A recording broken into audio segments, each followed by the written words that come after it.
Halo sobat, senang sekali kita dapat kembali menyapa sobat di podcast Punyo Kita. Wah sobat, hari ini kita akan berbincang langsung dengan yang muda-muda. Ayo, yang muda-muda silakan merapat ya. Tapi yang senior-senior juga bisa merapat nih. Semua kalangan lah pasti merapat ya. Tapi tadi udah saya kasih clue bahwa kita akan berbincang dengan yang muda-muda, yang pastinya nanti juga akan memberikan banyak sekali informasi-informasi, pengalaman-pengalaman kepada sobat-sobat semua. Siapa tahu dari cerita-cerita yang akan dihadirkan nanti, ya sobat juga tertarik nih untuk menggeluti bidang yang sama, atau mungkin tertarik juga bisa menempuh pendidikan di program studi yang akan kita bahas nanti ya. Baik, kita sudah bersama dosen muda. Cakep. Dosen muda ya. Ini umurnya nanti kita tanya semuda apakah ya. Kita sudah bersama Bang Pol Metra. Selamat datang Bang Pol. Ya, selamat datang. Saya manggil Abang aja ya. Ya. Boleh ya? Boleh. Mungkin kalau di kampus panggilannya Bapak ya? Iya. Pak Pol. Jadi sebagian mahasiswa juga pernah memanggil itu abang gitu ya. Mungkin Oh, iya. karena masih muda. Ini mahasiswanya mungkin nyangkanya Bang Pol ini mahasiswa semester akhir kali ya. Benar Bang Sol. Jadi kalau di kampus berarti dipanggilnya juga Pak Pol atau Bang Pol gitu? Iya. Nggak ada metranya, nggak ada? Kadang-kadang. Kadang-kadang. Kadang-kadang. Tapi kalau di lingkungan keluarga panggilannya apa dong? Ya Pol, kadang-kadang ya Pol Metra gitu. Tapi sempat ini nggak sih terdistract nggak? Kan manggilnya Bang Pol, Bang Pol. Takutnya nanti orangnya nyangkanya ini polisi lagi. Iya. Emang dari dulu kayak gitu, mungkin sudah terbiasa tadi. Nggak terus lagi gitu. Iya. Soalnya tadi ada teman saya yang dosen juga bilang katanya bintang tamu hari ini ada Pak Pol. Saya pikir tadi Pak Polisi ya. Ternyata ada Pak Pol Metra ya. Jadi Bang Pol ini aslinya orang mana Bang? Saya bukan kebetulan sih ya, Iya. takdir mungkin. Saya ini orang Kerinci. Oke. Kerinci yang bagian barat Jambi ya. Oh, orang Kerinci. Orang Kerinci, Uhang orang Kincai. Siula pula. Siula. Masih bisa bahasa Kerinci, Bang? Masih. Maka bahkan bahasa Kerinci kami itu nggak bisa hilang. Melekat selalu ya. Iya. Mungkin boleh sapa dulu dong masyarakat Kerinci pakai bahasa Kerinci, Bang Pol. Halo warga Kerinci, khususnya Uhang Sula. Perkenalkan, kami dari Mudik. Kalau orang Sula itu orang Mudik. Ya, orang Mudik. Oh. Itu ada Kerinci Mudik gitu. Ya, kami Pol Metra. Kebetulan sekarang dosen di UIN Sultan Toha Sapudin Jambi. Oke, ini dia Bang Pol Metra. Jadi kalau misalnya ada orang Mudik, ada Uhang Ilir juga gitu. Iya. Hilir Mudik jadinya. Hilir Mudik. Kalau hilir nih diidentikan untuk daerah mana? Dia ada Kerinci Mudik, ada Kerinci Tengah, kemudian ada juga Kerinci Hilir. Oh, baru tahu saya ya. Selama ini saya mikirnya Kerinci itu ya Mudik doang gitu. Tapi juga ada Tengah sama Hilir. Ya. Cuman itu hanya sebatas apa ya? Tidak ada batasan wilayah tertentu yang memastikan, tapi ya orang tuh kayak bersatu aja, ini orang Mudik gitu. Ya bahasanya lain. Nah, orang Ilir tuh lain lagi bahasanya. Tapi fun fact-nya di Kerinci itu kalau nggak salah beda RT atau beda desa aja tuh udah beda bahasanya. Benar. Banyak sekali bahasa Kerinci. Kaya sekali ya. Tapi kalau Bang Pol misalnya nih ketemu sama desa lain, itu paham apa yang mereka omongkan ketika mereka pakai bahasa daerah mereka? Ya, paham. Mungkin karena dari kecil kita dengar sehari-hari ya. Iya. Apalagi kalau kita kami istilah di Mudik itu ke balai. Nah, kalau orang ini kan ke balai itu kemana? Ke pasar. Oh, ke pasar. Nah, jadi kalau di balai itu mereka tuh berkumpul dari daerah mana aja gitu. Banyak. Jadi kalau bahasa tuh bercampur lah. Oh. Sering diidentikan kalau misalkan ada acara nih. Kalau ribut misalkan, itu orang bilang kayak balai gitu. Nah, itu tadi karena ada bahasa yang desa ini, ada yang Kerinci Mudik, itu bercampur. Jadi bercampur semua. Tapi Bang Pol udah terbiasa dari kecil ya, dari kecil udah di Kerinci, jadi sudah paham nih. Ketika denger, oh ini kayaknya bahasa orang Tengah nih, ini bahasa orang Hilir nih gitu ya. Ini bahasa orang Mudik nih. Jadi memang dari kecil itu tinggalnya di Kerinci, lahir di Kerinci. Iya, saya lahir di desa, salah satu desa di Kerinci itu ya, di Sula itu di lahirnya di Kota Lubuk Tinggi. Kemudian kebetulan orang tua kami itu pindah rumah di dekat balai tadi di Pasar Senen. Nah, kemudian kami menikah lagi di Desa Sungai Lebuh. Jadi memang di Sulak terus. Oh, masih daerah-daerah Sulak semua ya. Cuma beda desa aja. Iya. Dari kecil SD, SMP, SMA. SMA juga di Kerinci. Iya, benar. Oh, ini jadi sejak kapan pindah ke Jambinya? Saya habis SMA di Kerinci, kemudian kuliah baru di Padang. S1 S2 di Padang. Karena lebih deket kali ya. Iya. Cuma 5 jam kalau nggak salah lewat jalur darat ya. Nah, jadi habis itu ya baru ke Jambi kemudian. Baru-baru juga ke Jambi. Udah berapa tahun di Jambi, Bang Pol? Di Jambi kami dari 2021. Kurang lebih 4 tahun lah masuk sekarang. Tapi ini merupakan pekerjaan yang pertama didapat di Jambi atau sebelumnya sudah pernah juga jadi dosen di tempat lain tuh gimana, Bang? Awalnya kami kemarin sempat juga di IAIN Kerinci. Sebelumnya kami sempat di kampus di Darmasraya, itu ada Undari ya. Tahun berapa itu di Undari? Di Undari itu kami tahun 2016. Oke. Nah, habis 2016 itu kami pulang lagi ke Kerinci, telah merantau kata orang Kerinci. Rindu dengan orang rumah ya, keluarga-keluarga di kampung ya. Rindu dengan tanah kelahiran. Betul. Jadi, kami pindah ke Kerinci, ngajar di IAIN Kerinci waktu itu. Dari 2017 sampai 2021 kemarin. Oke. Ke Jambi. 2021 baru migrasi ke Jambi. Iya, benar. 2021 akhir. Oh, akhir ya. Iya. Oke, ini kan tadi saya bilang adalah dosen muda. Ya. Boleh nggak di-spill umurnya ini berapa? Under 40, under 40 atau under 30 ya. Karena saya belum ngecek KTP-nya nih guys ya. Jadi kebetulan, nah ya sekali lagi ini bukan kebetulan memang. Iya, takdir. memang takdir ya. Lahir pada 15 Juni 1991. 91 guys, masih muda banget berarti ya. Itu di bawah 35 loh kalau 91 itu, betul nggak? Betul. Di bawah 35 udah jadi dosen, bahkan juga punya jabatan kalau nggak salah jadi apa, sekretaris apa? Sekretaris program studi, benar. Sekretaris program studi, tepuk tangan virtual kita guys ya untuk Pak Pol ya. 35 berarti 34 tahun ya? Iya, benar, 34. Betul ya, 34 ya. Bentar lagi ulang tahun ya Bang Pol ya. Nanti lewat TPRI biar saya kasih kue nanti. Tapi sayangnya kampusnya di Mendalo ya. Iya, benar. Nggak yang di Telanai sini ya? Kemarin kami sempat Fakultas Sains dan Teknologi itu posisinya di Telanai. Jadi baru setahun 2 tahun inilah pindah ke Mendalo. Oke. Yang kena menempati gedung baru. Berarti kalau misalnya jadi dosen, otomatis pendidikannya linear dong. Oh iya, benar. Betul ya? Benar. Jadi lulusannya lulusan apa nih Bang Pol? Kebetulan saya juga S1-nya Sistem Informasi, kemudian S2-nya Ilmu Komputer. Ilmu komputer. Kalau Sistem Informasi berarti SSI atau apa ya?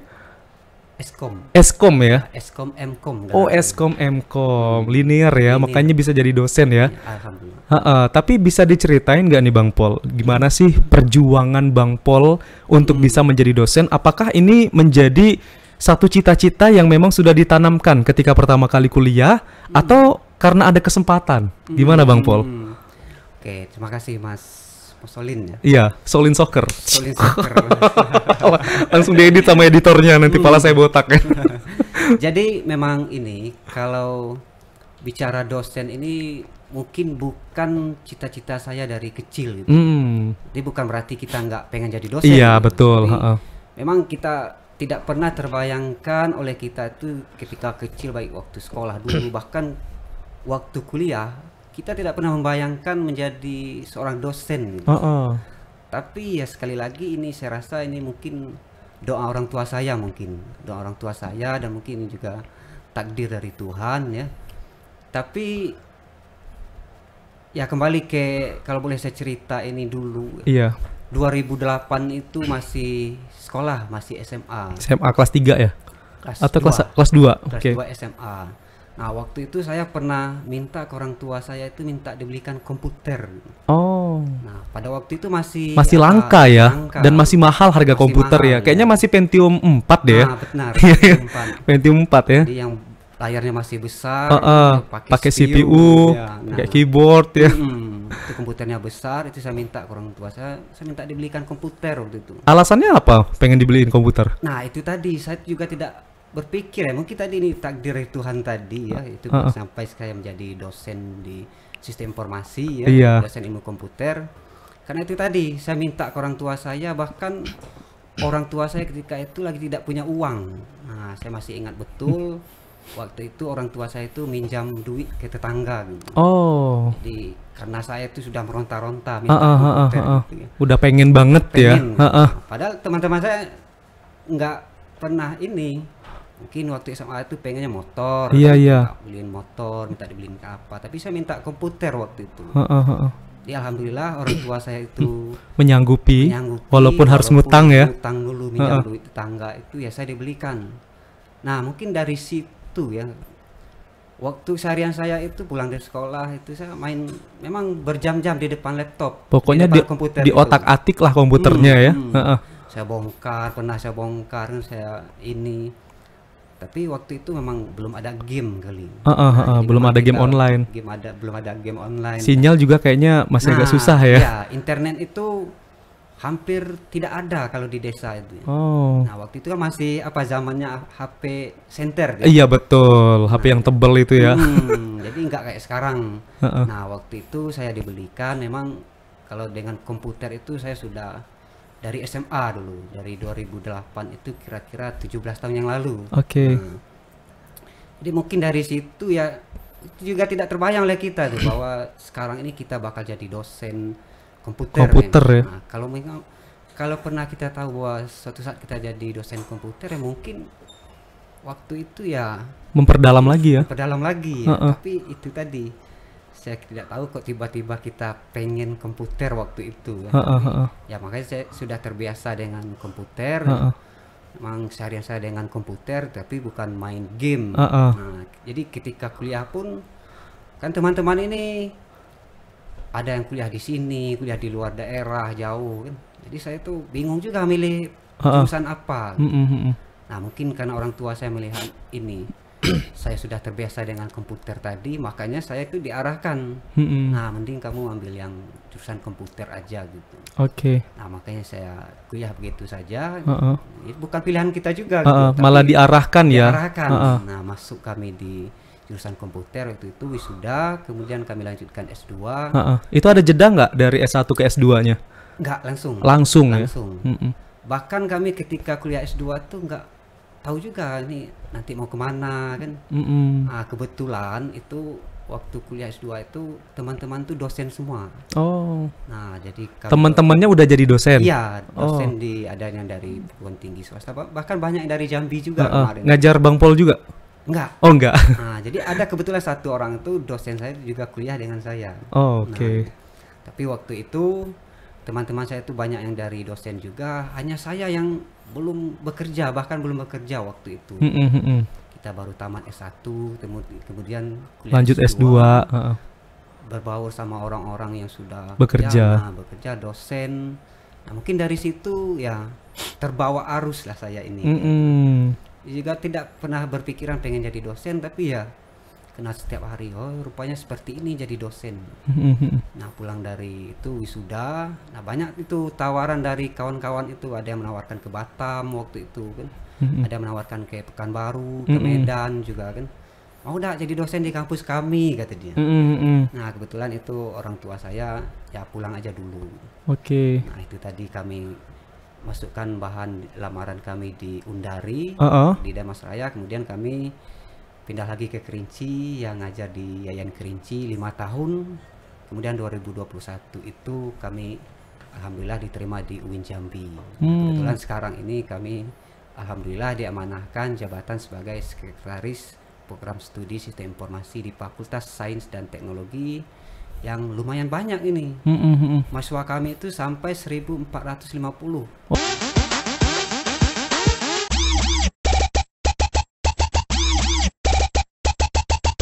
Tadi apa, Fakultas Sains dan Teknologi. Iya, itu adanya di perguruan tinggi itu dari tahun berapa? Itu baru muncul 5 tahun yang lalu, 5 tahun atau 7 tahun yang lalu, sekitar 2017. Berarti di tahun ini itu rekor ya? Iya. Paling banyak ya? Di fakultas kami yang paling ramai itu juga program studi kami. Di sampingnya ada program studi kimia, fisika, kemudian ada arsitektur, ada juga sains informasi geografi, kemudian ada juga statistika. Tapi yang paling ramai itu ya ini sistem informasi. Sistem informasi ya, yang peminatnya itu kayaknya setiap tahun juga semakin banyak ya. Iya, benar. Tapi menarik juga nih cerita dari Bang Pol ya, yang awalnya memang pengen banget dibeliin komputer, yang waktu itu memang udah sampai ngambek kali ya. Kalau nggak dibeliin kayaknya nggak mau makan Bang Pol ya. Tapi memang itu sebuah tanda ternyata ya, tanda-tanda bahwa Bang Pol ini akan menjadi guru, dosen gitu, dosen di bidang apa, ilmu komputer ini. Dan akhirnya memang tergiring ke situ karena di pendidikan S2-nya juga banyak dosen-dosen, jadi tertantang juga untuk ngajar ya Bang Pol. Iya, benar. Sehingga sekarang Bang Pol pun sudah terjun dan menjadi seorang dosen untuk program studi sistem informasi, yang kabarnya juga Bang Pol tadi juga sempat bilang bahwa sistem informasi ini salah satu program studi dengan peminat yang cukup banyak di Provinsi Jambi, terutama di perguruan tingginya Bang Pol ya. Dia tidak hanya ini, kemarin kan kami ada forum dekan se-Indonesia PTKIN di Jogja itu. Jadi berkumpullah di situ ketua program studi yang di bawah ilmu komputer. Iya.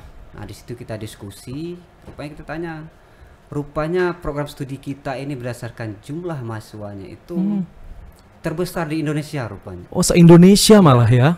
Di program di perguruan tinggi lain itu tidak ada yang sampai 1000 lebih malah. Ketika kita sampaikan demikian, berarti kita masuk terbesar nih di Indonesia loh. Iya. Tapi ini cukup menjanjikan juga ya, apalagi sekarang sudah era 5.0 ya, dimana sekarang memang aplikasi digitalisasi itu sangat gencar sekali. Jadi mungkin anak-anak muda zaman sekarang ya menyambungkannya dengan perkembangan itu, sehingga mereka juga tertantang nih untuk bisa kreatif dan juga inovatif kali ya. Iya, benar. Jadi memang program studi kami ini kalau aplikasinya itu memang hampir kita katakan itu mencakup semua lini. Tidak hanya di dunia pendidikan, dunia kesehatan pun mereka bisa masuk. Sampaikan bahkan di dunia pertanian, bahkan di pertahanan pun sekarang sudah mulai mengarah ke digitalisasi gitu. Iya. Jadi memang digital ini sesuatu yang saya masih ingat itu kata Pak Presiden Joko Widodo ya. Jadi kalau Indonesia itu 7 tahun yang akan datang itu bakalan butuh kurang lebih itu 15 juta talenta digital. Jadi selama 7 tahun ke depan kita bakal butuh 15 juta talenta digital ya. Mungkin salah satunya itu adalah program studi sistem informasi ini. Karena kayaknya semakin ke depan juga makin banyak lagi nih yang dibutuhkan ya, terutama orang-orang yang bisa menciptakan sebuah aplikasi untuk mempermudah juga pekerjaan ya. Tapi kayaknya di sini goals-nya yang ditanamkan juga kalau misalnya udah terjun ke sistem informasi ini, pasti mereka diharapkan bisa membuat satu aplikasi APK gitu benar. Yang memang benar-benar bermanfaat. Betul ya, itu tantangannya juga berarti untuk mahasiswa ini ya, Pak ya? Betul. Kebetulan kemarin ini kami setiap semester 6 itu dia magang, jadi kami tempatkan di beberapa instansi, lembaga. Kebetulan yang tahun kemarin itu banyak, bahkan ada di bandara itu mereka buat sistem aplikasi yang betul sistem informasi pengolahan data barang di Angkasa Pura. Database gitu ya? Iya, mereka buat sistem, bahkan itu sudah digunakan.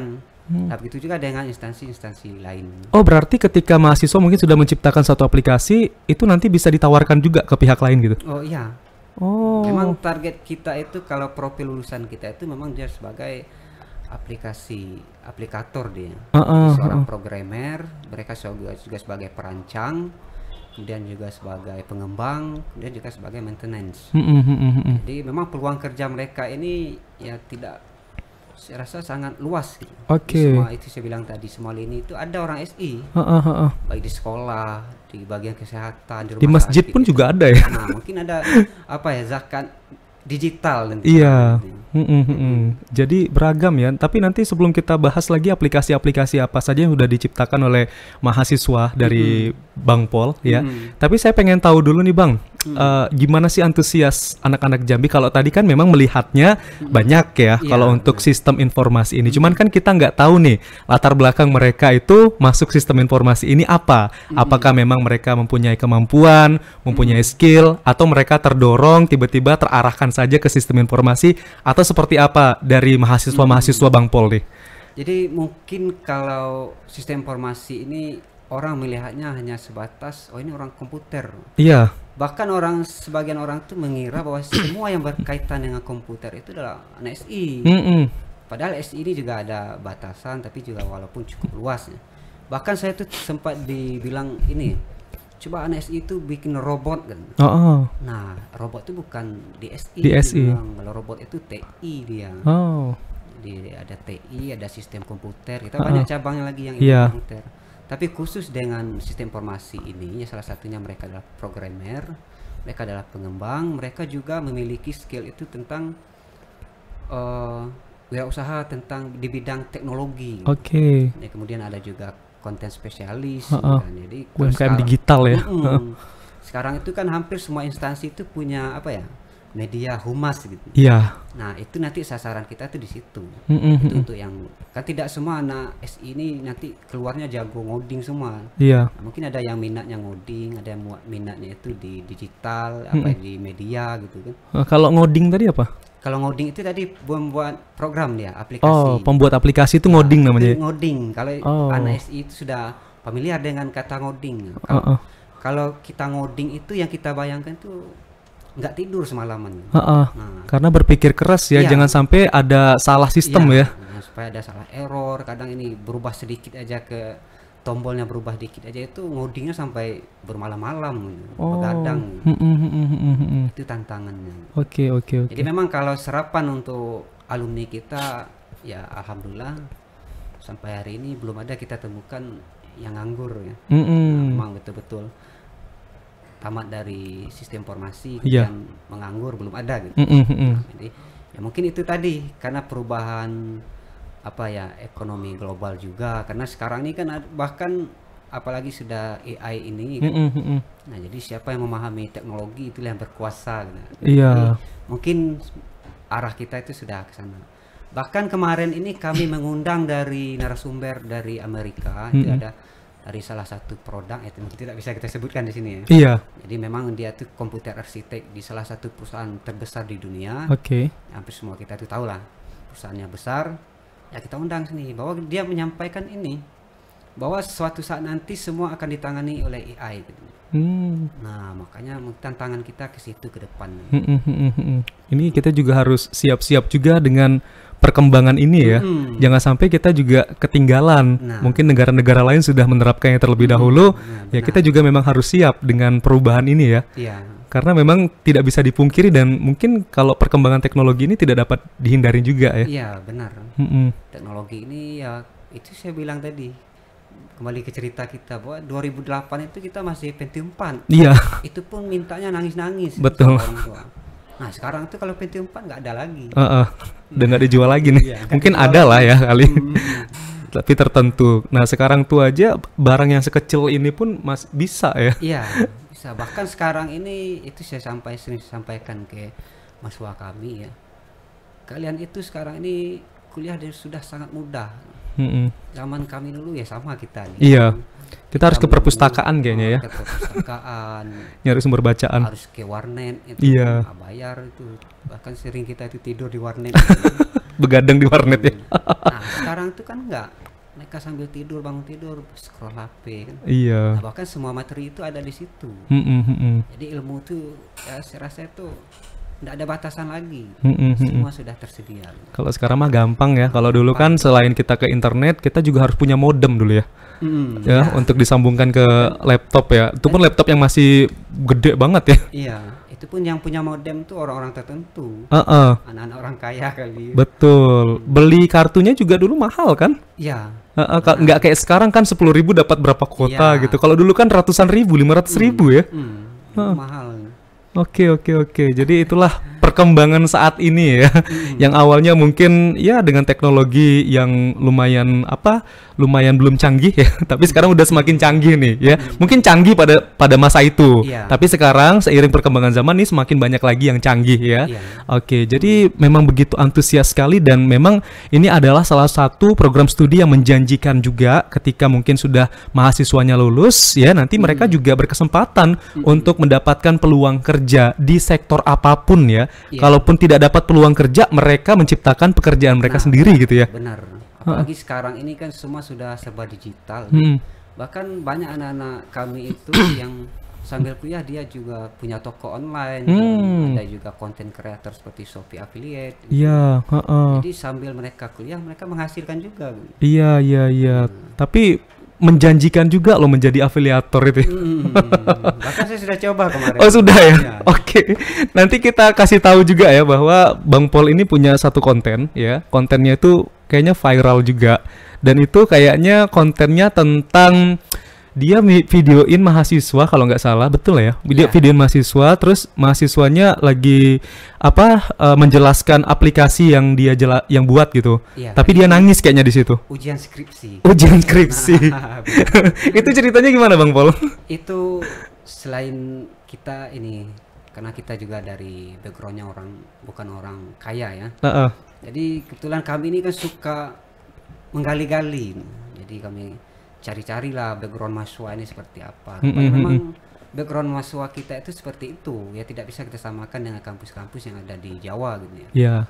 Tapi itu tadi saya mencoba mengemukakan bahwa kuliah itu tidak sulit, tidak menakutkan. Nah selama ini kan sempat terpikir juga oleh kita itu, apalagi yang masih di bangku sekolah ya, memikir wah nanti sekolah skripsi susahnya minta ampun. Nah, kami mencoba menyampaikan bahwa skripsi itu asik loh. Nah, apalagi dosennya nggak terlalu killer gitu. Kalau dulu kan dibilangnya killer ya. Jadi dosennya juga asik gitu. Saya mencoba menyampaikan itu. Memang kebetulan mahasiswa itu nangis waktu itu. Jadi saya mencoba menyampaikan ini pesan yang kita titipkan di konten kami itu, bahwa ya saya menyampaikan salah satu dosen yang tidak tega melihat mahasiswa itu nangis ketika ujian skripsi. Dan itu tiba-tiba viral gitu. Viral ya. Karena memang itu sebuah fenomena juga ya. Karena mungkin ada rasa takut nggak lulus, terus mungkin takut sama dosennya, takut salah ngomong, salah presentasi gitu. Benar. Karena kita juga paham betul bahwa sebelum mahasiswa itu ujian skripsi mereka sudah menyiapkan beberapa hari. Ya kalau di posisi kita menghadapi ujian skripsi mungkin sudah terbiasa ya, sudah terbiasa juga di publik gitu. Tapi kalau di level mahasiswa itu kan sesuatu yang menakutkan gitu. Nah bagaimana kita mencoba mempersuasi itu bahwa skripsi itu tidak menakutkan. Nah, dosennya juga seru, asik gitu dosennya. Jadi nggak nuntut yang macem-macem ya. Yang pasti ya udah silakan jelaskan aja apa yang kamu buat gitu.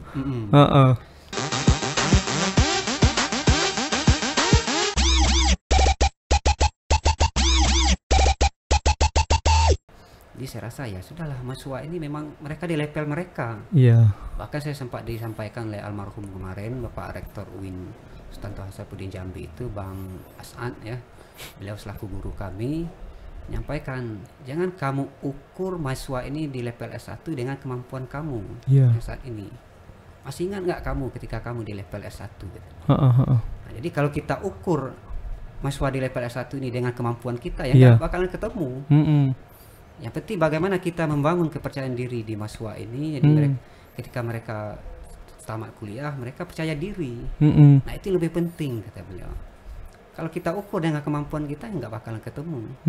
Mereka masih di S1 sementara kita sudah S2 sudah S3 ya. Kita ukur dengan kemampuan kita nggak bakalan ketemu. Setuju sih ya. Memang dibutuhkan dosen-dosen seperti ini ya, yang memang bukan malah menjatuhkan tapi harus menguatkan mental mahasiswa tadi supaya mereka menjadi mental baja juga, mental kuat juga, sehingga setelah mereka tamat kan nanti mereka kembali ke masyarakat dan dari kampus juga nanti bakal terlatih ya. Iya benar. Jangan nanti mahasiswa kita keluar dari kampus malah ngedown ya. ngedown dia, Heeh. jadi tidak berani, jadi tidak takut gitu kan. Mm-mm. Malah yang nggak kuliah lebih berani. Iya. Karena apa? Ketika di kampus sudah dihabisi oleh dosen kan. Heeh, heeh. Nah, maka begitu mereka di kampus, bagaimana kita menguatkan mental ya.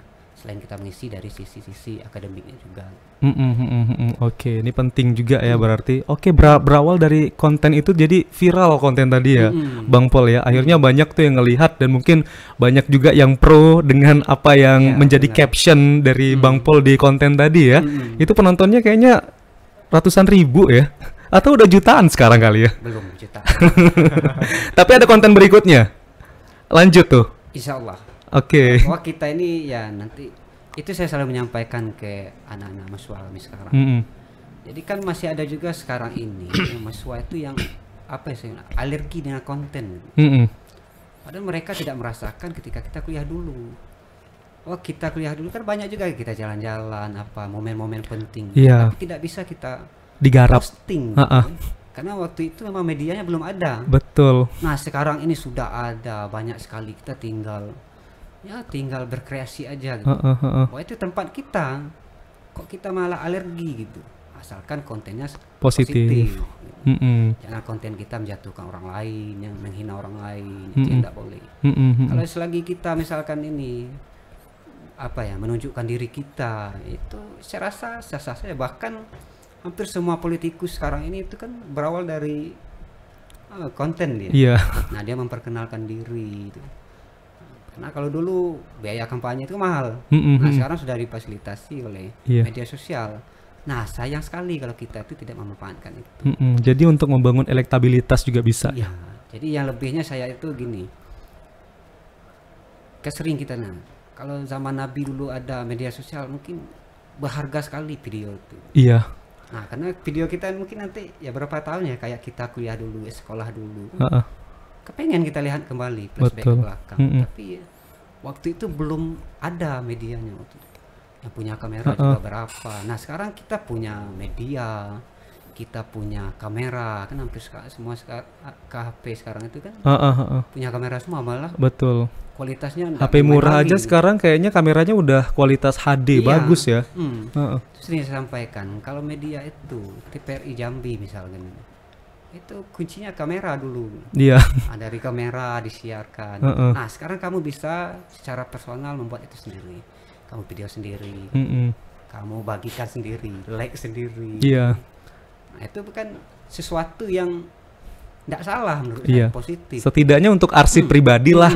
Ketika kita di masa depan kita bisa melihat histori-histori di masa lalu ya. Jadi tadi saya juga TVRI, saya hampir setiap hari lewat di depan ya, baru sekali ini masuk ya. tapi saya melihat di media digitalnya itu hampir setiap hari juga kan. Tapi ketika saya masuk tadi, ini yang saya lihat di media gitu. Iya. Kan penting media itu. Betul. Dan itu juga kita menggambarkan ke kerabat-kerabat kita ya yang mungkin tidak kita temui lagi, itu mereka kehidupan kita seperti ini. Oke. Bukan untuk menyombongkan diri juga. Iya betul. Sebagai satu referensi juga lah ya. Dan juga kalau bisa konten-kontennya yang juga memberikan motivasi ya. Seperti konten yang sudah dihasilkan atau diproduksi sama Bang Pol nih. Dan itu juga bisa membuat mahasiswa tertarik juga untuk membuat konten, karena terkadang juga dari konten ini bisa menjadi sumber pemasukan cuan ya Bang. Iya benar. Apalagi sekarang itulah kami membayangkan ini ketika kuliah dulu itu 2010 ya. Nah, bagaimana kita ini kan punya kreasi ya. Nah, memang waktu itu yang paham digital itu tidak banyak. Iya. Seperti sekarang itu yang bisa ngedit video, ngedit foto itu. Jadi nggak banyak. Nah, bagaimana kita itu mempublikasikan. Nah, waktu itu kalau bikin web itu juga nggak banyak ya. Domain itu juga masih mahal waktu itu. Tapi kalau sekarang itu sudah ada media sosial ya. Kita lihat toko-toko itu juga mengiklankan produknya lewat media sosial sekarang. Sebenarnya lebih mudah lagi ya. Iya. Karena memang pilihan itu banyak, dan kalau dulu mungkin kalau ngeditnya itu harus di depan komputer. Kalau sekarang kan lewat HP aja udah bisa ngedit, udah bisa jadi satu video yang oke, bagus, kece, yang bisa langsung diposting dengan cepat dan instan gitu ya. Iya. Jadi kita ambil gambar itu, saya membayangkan itu sekarang. Kok anak-anak itu tidak tertarik, padahal seru loh. Iya. Kehidupan yang dia sekarang ini seru dilihat di masa yang akan datang. Masa-masa kuliah tuh aduh itu memorable banget lah pokoknya ya. Nah, kok mereka tuh tidak memanfaatkan itu saya bilang. Ada yang lebih berharga itu sejarah. Waktu itu tidak bisa kita beli. Nah, sama saya itu pengen melihat bagaimana saya waktu SMP dulu. Iya. Kawan-kawan saya itu seperti apa kan, yang kita rasakan dulu itu seperti apa. Tapi memang waktu itu nggak ada. Iya, mungkin kalau udah ada kamera dulu zaman kita mungkin udah ada, tapi masih agak langka dan mahal harganya dan kita belum sempat untuk menjangkaunya ya karena kita masih sekolah juga. Kalaupun sudah ada ya kita asik enjoy gitu ya, bisa ngelihat oh ini masa-masa SD, masa SMP, SMA. Mana guru-guru kita dulu. Iya. Ini gurunya pemarah. Terus bisa melihat perubahannya sekarang juga kan. Seru lah pokoknya ya. Jadi bisa dimanfaatkan lah selagi ada momen ya. Kalau misalnya tertarik untuk konten ya udah dibuat konten aja. Setidaknya untuk arsip pribadi bisa dilihat di masa yang akan datang ya. Oke, nah Bang Pol, tadi kita juga sempat membahas bahwa di sistem informasi di tempat Abang mengajar saat ini memang lulusannya itu diharuskan untuk membuat satu aplikasi ya. Itu sebagai syarat ataupun di sidang ujian skripsi tadi ya? Ya, jadi memang kita ada beberapa profil lulusan, salah satunya adalah bisnis analis juga. Tapi mereka lebih fokusnya itu ke aplikasi. Tapi memang kita menitik beratkan itu bahwa setiap mahasiswa sistem informasi ini skripsinya itu harus buat sistem informasi, buat sebuah aplikasi, entah itu website atau berbasis mobile gitu kan. Nah, tapi tentu tidak semua di bidang itu tadi, karena kita juga ada yang bidangnya analis. Nah, tentu dia judulnya itu nanti kita mengarahkan ke analis, bagaimana analisa sebuah sistem. Nah, kira-kira sistem ini sudah bagus belum? Nah, kira-kira sistem ini sudah bisa diterima belum? Nah, itu ada analisanya itu. Jadi mereka analisa, mereka jadikan penelitian, mereka jadikan skripsi. Nah, kita uji, yaitu tadi yang di konten itu. Banyak yang nangis. Iya. Banyak yang nangis karena itu udah yang terakhir ya. Tapi kalau ngomongin aplikasi ya, aplikasi apa aja sih yang udah diciptakan oleh mahasiswanya, Bang Pol? Kalau untuk aplikasi itu sendiri sudah, kebetulan ini kami ini baru 2 tahun ini baru mengeluarkan alumni. Kami itu mulai menerima mahasiswa itu 2019. Di baru 2 tahun ini kami mengeluarkan alumni. Dan yang paling banyak itu ya kalau aplikasinya itu baik tentang kampus, misalkan contohnya apa nih tentang kampus? Di suratnya selama ini dikelola secara manual. Itu ada sistem informasi pengolahan data surat, data akademik, data mahasiswa. Bahkan itu dalam bentuk web atau aplikasi? Macam-macam. Ada yang dalam bentuk web, ada yang dalam bentuk mobile tadi. Kalau untuk kemampuannya kita tidak ragukan lagi ya. Cuman tinggal nanti di lapangan itu terkadang kebutuhannya tuh berbeda-beda. Iya, betul. Disesuaikan saja, yang penting datanya terintegrasi dengan baik ya. Iya, benar. Jadi kalau anak magang kemarin itu mereka juga di bandara itu ada, bahkan di KUA itu ada. Di KUA juga ada ya. Mereka memang di situ bukan nikah online, nikah itu tidak bisa online gitu.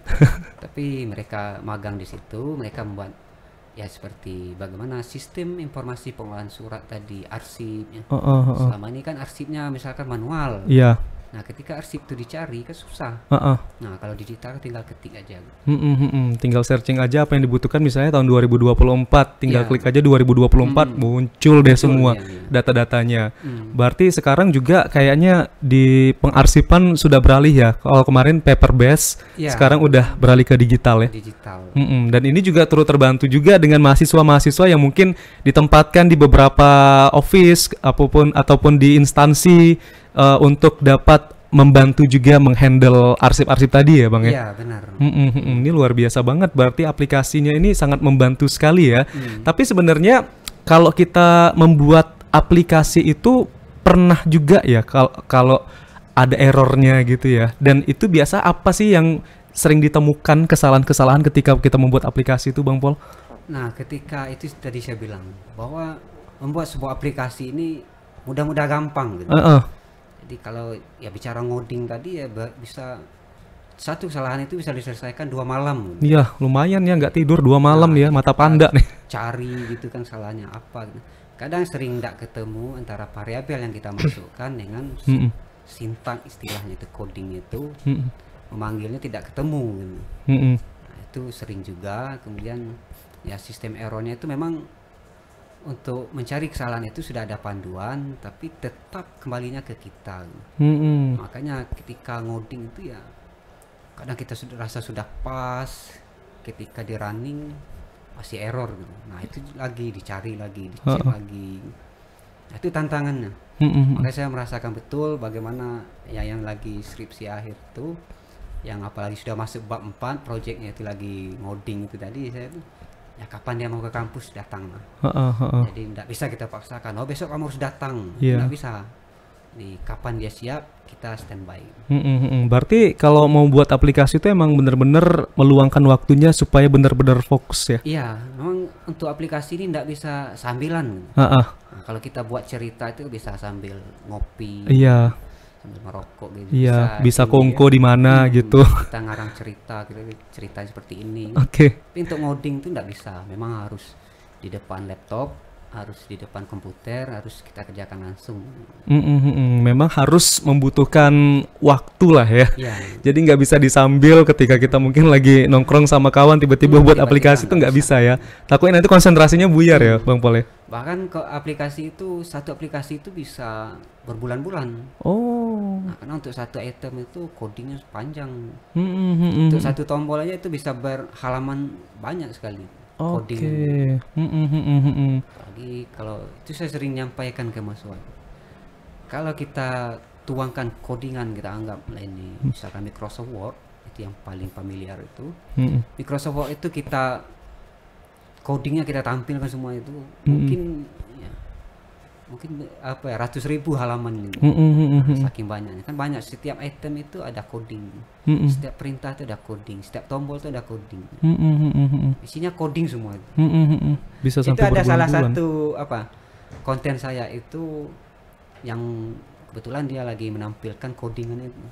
Nah bahkan banyak komentar itu apa gitu, menakutkan SI ini gitu dia. Ya kalau lihat coding itu apalagi yang belum memahami ya sangat menakutkan. Bagi yang nggak paham memang menakutkan ya.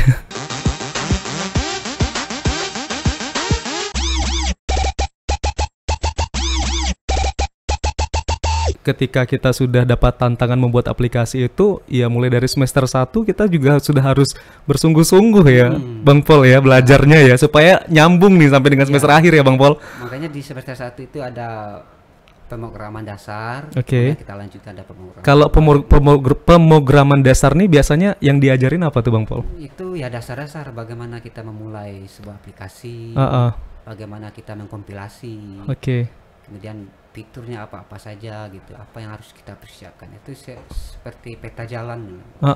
Kerangkanya dulu dibuat dulu. Ya. Jadi kan banyak juga ini, apalagi kalau mereka dari SMK mungkin sudah banyak ilmunya. Kan ada juga dari MAN. Betul, gitu, dari SMA gitu. Mereka memang betul-betul diajari dari awal. Kalau yang udah dapat ilmu duluan enak ya, lumayan tinggal jalan aja. Cuman kalau yang dari nol nih memang benar-benar harus paham ya. Karena mereka baru memulai lagi nih untuk suka di dunia sistem informasi ini ya. Bahkan ada beberapa istilah itu mereka baru kenal gitu. Bahkan ada yang tidak pernah menyentuh komputer sama sekali. Nggak pernah sama sekali ya? Gemeteran dong dia.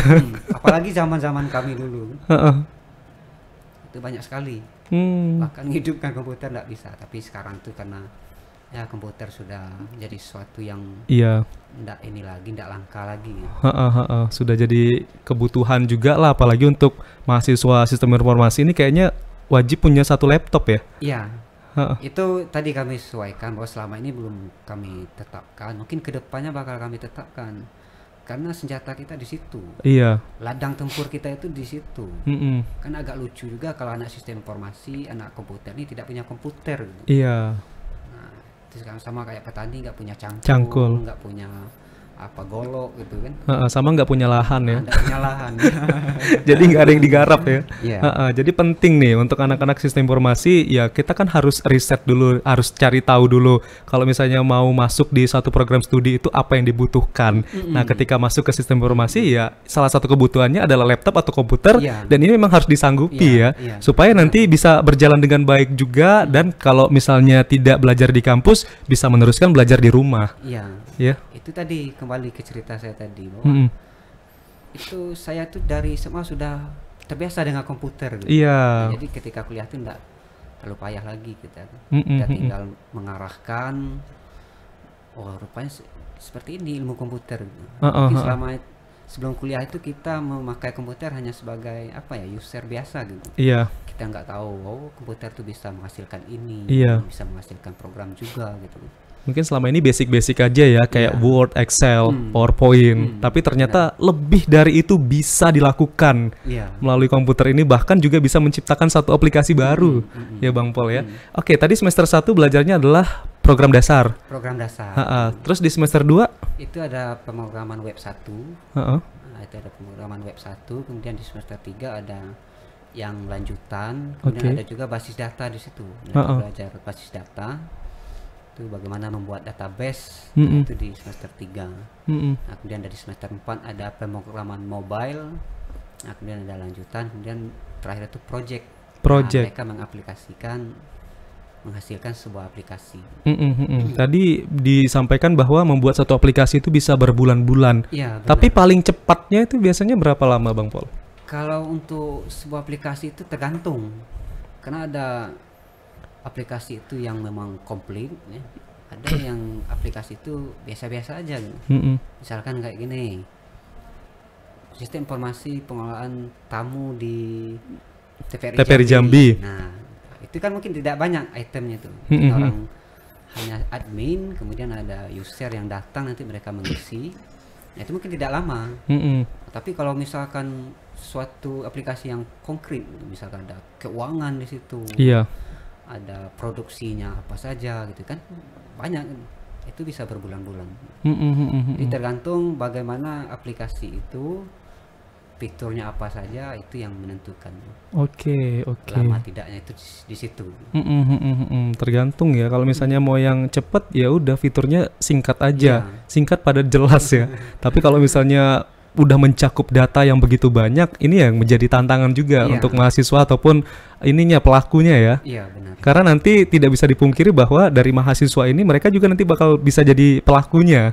Iya benar. Seperti tadi juga kerja di beberapa instansi ataupun di perusahaan yang ada di Jambi bahkan Indonesia. Tapi lulusan dari sistem informasi ini sudah pernah dengar juga nggak Bang Pol, mungkin sudah bergabung bersama perusahaan-perusahaan teknologi yang bagus lah di Indonesia gitu?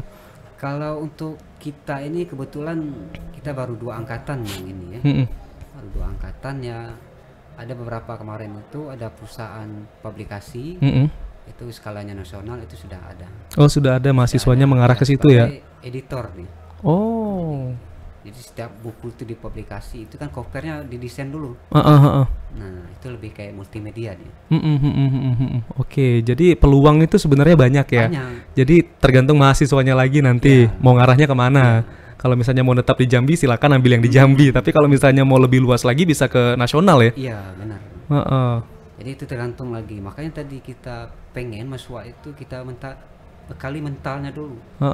Kalau mentalnya sudah kuat itu kemana saja itu pasti hidup lah. Tapi kalau mentalnya ini ya nunggu dikasih baru. Nunggu disuapin ya. Nunggu disuapin baru. Makanya kita bekali mentalnya juga, selain dia bekal akademiknya tadi, kita mentalnya itu penting. Karena ya kita tidak tahu dengan siapa dia bakal bersaing kan? Dengan siapa dia bakal bertemu. Kalau mungkin kalau di lingkungan kampus ya bertemu sama penguji, pembimbing dan juga rektor. Kita kan nggak tahu nih ketika sudah lulus kuliah nanti bakal ketemu pemimpin perusahaan apa gitu, dan itu bisa menjadi peluang juga dia mendapatkan posisi strategis ya Bang. Iya benar. Kalau mereka sudah percaya diri kan, kalau dia sudah percaya diri walaupun yang dimiliki itu sedikit ya, tapi mereka punya potensi. Heeh. Walaupun dia itu pintar, tapi tidak punya percaya diri tadi, Heeh. ya mereka akan di situ-situ aja gitu. Iya Nggak betul. bisa berkembang. Takutnya skill mereka yang memang sudah bagus banget ya, malah jalan di tempat gitu. Sementara kalau teknologi ini kayaknya perkembangannya begitu pesat. Iya. Kita nggak tahu mungkin di tahun-tahun yang akan datang apalagi nih inovasi yang diciptakan dan bagaimana lagi perkembangan teknologinya. Iya, Sehingga mahasiswanya juga harus bisa mengikuti perkembangan zaman tadi ya. Karena pasti berbeda juga. Oke, Bang Paul, mungkin apa nih semangatnya untuk anak-anak sistem informasi supaya mereka juga nanti bisa tetap fokus kuliah dan juga nanti setelah mereka selesai kuliah mereka juga mendapatkan pekerjaan yang sesuai mereka harapkan. Jadi apa semangatnya dari Bang Paul supaya mereka tetap semangat? Ya jadi kalau di level mahasiswa itu kita sama lah ya.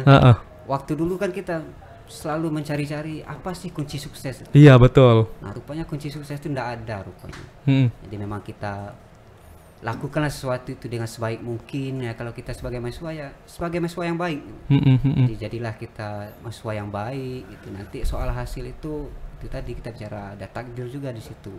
Kalau bukan enggak cita-cita kita kan ada doa orang tua mungkin. Iya. Atau doa tetangga paling bisa enggak. jadi. Kalau enggak doa yang orang pernah kita sedekahin ya. Jadi kita fokus aja kuliah, jadilah mahasiswa yang baik ya. Nanti ya kita bekali diri kita. Saya sering menyampaikan mahasiswa itu ya, kamu nih orang sistem informasi. Nah, sistem informasi itu seperti apa gitu. Nah, yang dikatakan sistem informasi. Nah, ketika keluar di sini kan kita nggak jadi guru. Kita nggak jadi perawat, nggak jadi yang lain gitu. Tapi kita orang sistem informasi. Ya, orang sistem informasi itu tadi programmer, konten kreator, ya analis bisnis tadi. Ya itu yang saya rasa harus kita betul-betul menjadi mahasiswa yang baik, karena ya kita dari mahasiswa juga kita kalau kita pengen larinya cepat ya saya rasa malah tidak ada hasil gitu. Nah jadi kita jadilah mahasiswa yang baik, mendapatkan hasil yang terbaik. Ya nanti yang penting itu kita dalam keseharian kita itu ya harus selalu positif gitu. Jadi saya sampaikan, saya sampai di tempat ini karena juga positif tadi, bergaul dengan orang positif, ya, itu penting. Betul, circle ya. Nah, kita harus bukan kita milih-milih kawan, tapi ya kita harus berbaur dengan orang positif, agar paling enggak itu kita tertarik ke situ. Tapi harapan abang nanti ketika mahasiswa ini udah tamat ya, udah tamat kuliah, nah harapan kedepannya mungkin bagi perusahaan yang ada di Jambi ataupun di instansi-instansi supaya bisa diakomodir tuh gimana bang? Ya, kita selalu menyampaikan bahwa selain kerjasama dari universitas itu sudah banyak kerjasama dengan ini ya, itu juga terus dilakukan kerjasama itu ya bagaimana perusahaan ini menarik. Jadi mengutamakan alumni lokal. Kita juga punya, bahkan kita menempatkan magang di beberapa instansi itu harapannya itu tadi. Jadi mereka sudah punya jaringan di situ. Ada relasi ya. Ada relasi di situ. Mereka juga sudah memahami lapangan gitu. Jadi mereka ketika mereka ditarik di situ ya perusahaan enggak repot lagi kan. Iya betul. Kemarin juga ada yang magang di Pertamina, di PTPN 4 ya regional. Nah, banyak sekali. Yang tahun ini ada 56 kelompok magang. Nah itu tersebar tadi ada di BMKG. Itu ada juga di KUA tadi. Di sekolah juga ada kali ya? Di sekolah enggak. Belum ada ya? Belum ada. Jadi di perusahaan kayak di Bank Jambi ada. Ada di Skopindo kemarin juga ada. Iya. Semoga nanti lulusan-lulusan dari sistem informasi ini juga bermanfaat di semua kalangan ya. Walaupun tidak jadi dokter, tidak jadi PNS, tapi bisa menjadi teman mereka. Nah, iya. Memang karena tadi ilmu sistem informasi ini mencakup semua ilmu. Apalagi kami itu ketika S2 itu ada sistem pakar. Jadi kalau sistem pakar misalkan untuk mendiagnosa penyakit, itu ya kita mau tidak mau harus menggandeng dokter-dokter tadi ahli. Iya betul. Nah, kita buatkan sistem gini kan. Tapi dapat satu keuntungan juga kalau misalnya berteman sama penghulu ya. Nah, mungkin ijab kabulnya dipermudah.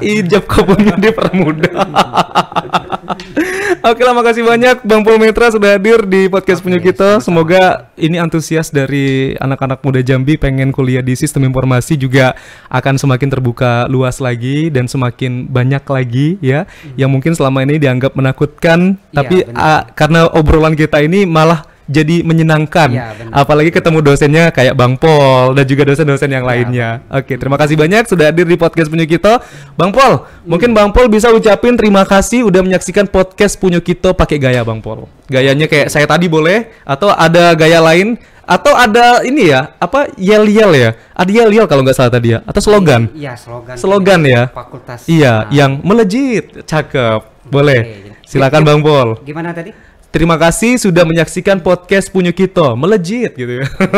Silakan. Oke, baik. Terima kasih telah menyaksikan podcast TPRI Jambi Punyo Kito. Ya, kami harapkan bergabung di Fakultas Sains dan Teknologi melejit. Nah, cakep. Terima kasih ya sobat ya sudah menyaksikan saya dan juga Bang Pol Metra di podcast Punyo Kito, melejit.